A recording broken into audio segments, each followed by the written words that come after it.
Hello everyone, welcome back to our channel. आज की इस वीडियो में हम लोग देखेंगे कंप्यूटर एप्लीकेशन के चैप्टर नंबर 3 जिसका नाम है इंटरनेट एंड वेब सर्विसेज। आज ये हमारा चैप्टर का पार्ट 2 है जिसमें कि हम लोग कुछ नए टॉपिक्स पढ़ेंगे और हम लोग आने वाली वीडियोस में और इस वीडियो में और पिछली वीडियो में जो टॉपिक्स पढ़ेंगे ये सारे आपको स्क्रीन पर विजिबल हैं। तो हम लोग स्टार्ट करते हैं कि आज कौन से टॉपिक हम लोग पढ़ेंगे। तो ये जो आपको 5 टॉपिक्स दिख रहे हैं हम लोग इन्हीं को पढ़ेंगे। तो सबसे पहले स्टार्ट करते हैं ईमेल से। अब ईमेल क्या होता है? ये एक ऐसी इंटरनेट की सर्विस है जो कि हम लोगों को अलाउ करती है किसी को मैसेज सेंड करने के लिए और रिसीव करने के लिए। इसमें क्या होता है कि कुछ प्रोटोकॉल्स का यूज़ करके हम लोग ईमेल को सेंड करते हैं one person to another person. तो पहली जो पॉइंट है वो हम लोग देख लेते हैं। Electronic mail is service which allow us to send message in electronic mode over the internet. मतलब कि ये हमको अलाउ करता है कि हम लोग मैसेज सेंड कर सकें इंटरनेट पर। ठीक है। जो सेकेंड पॉइंट है वो क्या है? It offers N efficient, inexpensive and real time means of distributing information among the people. मतलब कि ये हम लोगों को कम खर्चे वाले, मतलब लो कॉस्ट और रियल टाइम और एफिशिएंट कन्वर्सेशन करने का वो देता है मौका। उसके बाद जो थर्ड पॉइंट है वो क्या है? अब वो थर्ड पॉइंट नहीं है, अब हम पढ़ेंगे ईमेल एड्रेस। अब ईमेल एड्रेस क्या होता है? जैसे कि हम लोगों ने देखा होगा वेब एड्रेस, वैसे ही एक ईमेल एड्रेस होता है जो कि हम लोग यूज़ करते हैं किसी को भी मैसेज सेंड करने के लिए और रिसीव करने के लिए। तो इसका जो पहला पॉइंट है हम लोग वो पढ़ लेते हैं। Each user of email is assigned a unique name for the email account. मतलब जो भी ईमेल यूज़ करते हैं जो भी लोग, उनके पास उनका एक यूनिक ईमेल अकाउंट होता है जिसका यूज़ करके वो ईमेल सेंड करते हैं और रिसीव करते हैं। उसके बाद जो ये नेम है वो किस नाम से जाना जाता है? ईमेल एड्रेस के नाम से। वही सेकंड पॉइंट में लिखा है। और फिर जो थर्ड पॉइंट है वो क्या है? Different users can send and receive message according to their email address.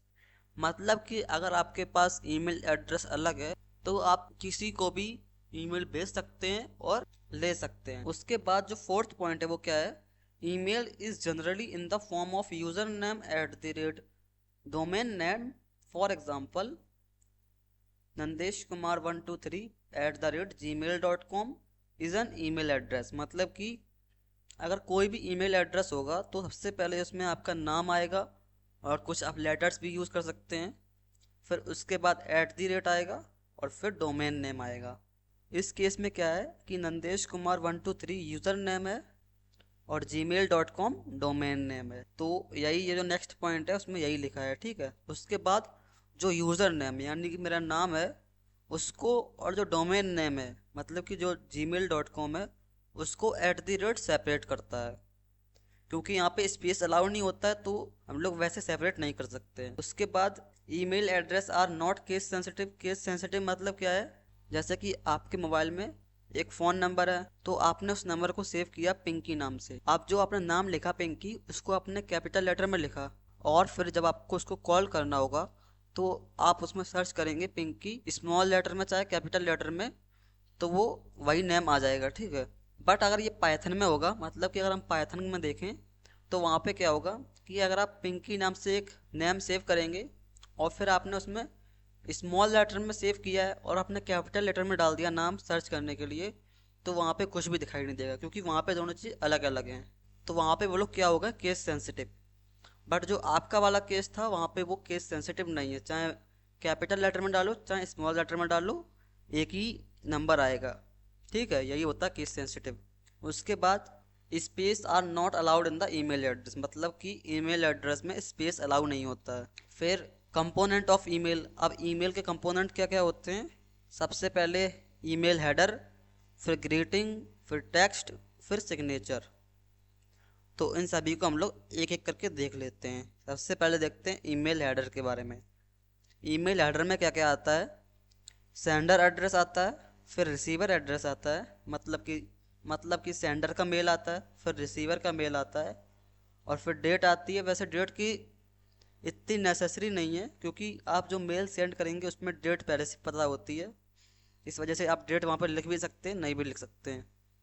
फिर उसके बाद आती है सब्जेक्ट, मतलब कि पर्पस क्या है ईमेल लिखने का।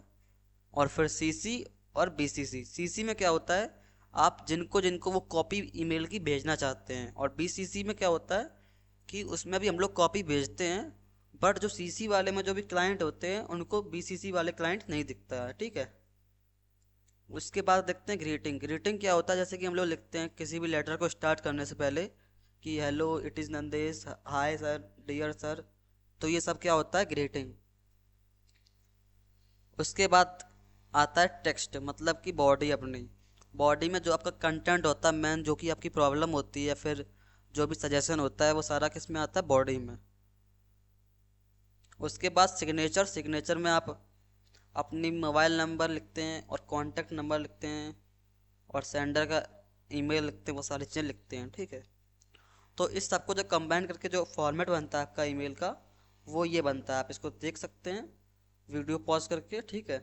उसके बाद उसके बाद हम लोग देखते हैं pros and cons of email, यानी कि advantages and disadvantages of email. अब ईमेल का सबसे पहला एडवांटेज क्या है कि ये रिलायबल है और कन्वीनियंस है। मतलब कि ये बहुत अच्छे से यूज़ भी कर सकते हैं और सभी के पास एकदम सही से अवेलेबल भी है।